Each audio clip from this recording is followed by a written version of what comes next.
Chicken 25 days, అది 45 డేస్లోనే growth వస్తుంది. 2 కిలోస్, 2.5 కిలో, 3 కిలోలు తీసుకుంటున్నారు. రెండోది ఫామ్ ఈ ఎగ్గు డైలీ కంటిన్యూగా తినేవాళ్ళు చాలామంది పిల్లలు తయారయ్యారు. చిన్నపిల్లల ముచ్చటికి పెట్టేదానివల్ల మనం పురాతనంగా 12 ఏళ్ల తర్వాత మెచ్యూర్ అయ్యేవాళ్ళు అండి.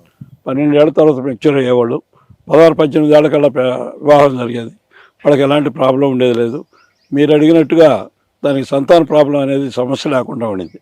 ఈరోజు ప్రాబ్లం ఏంటంటే 8 ఏళ్ళ నుంచి 10 ఏళ్ళలోపు మెచ్యూర్ అవుతున్నారు.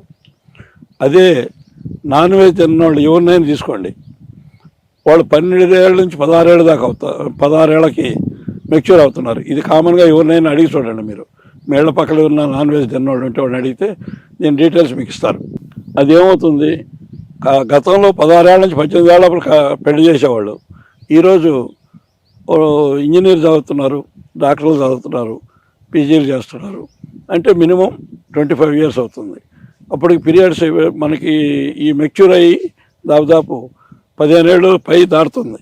వాళ్ళకి అక్కడ కొలెస్ట్రాల్ పెరగడం, ఈ పీసీఓడి రావడం, మెన్సెస్ టయానికి మెన్సెస్ కావడం, ఆ గర్భసంచిలో ప్రాబ్లం రావడం, పీసీఓడీస్ రావడం, వీటన్నిటి వల్ల ప్రాబ్లం వస్తుంది. కాబట్టి దాన్ని మన ఈ సాంప్రదాయ వైద్యంలో ఈజీగా కవర్ చేయొచ్చు. దాని గురించి ఆలోచించాల్సిన అవసరం లేదు. దానివల్లే ఈ చికెన్ ఎగ్గు వల్లనే సమస్య తయారవుతుంది.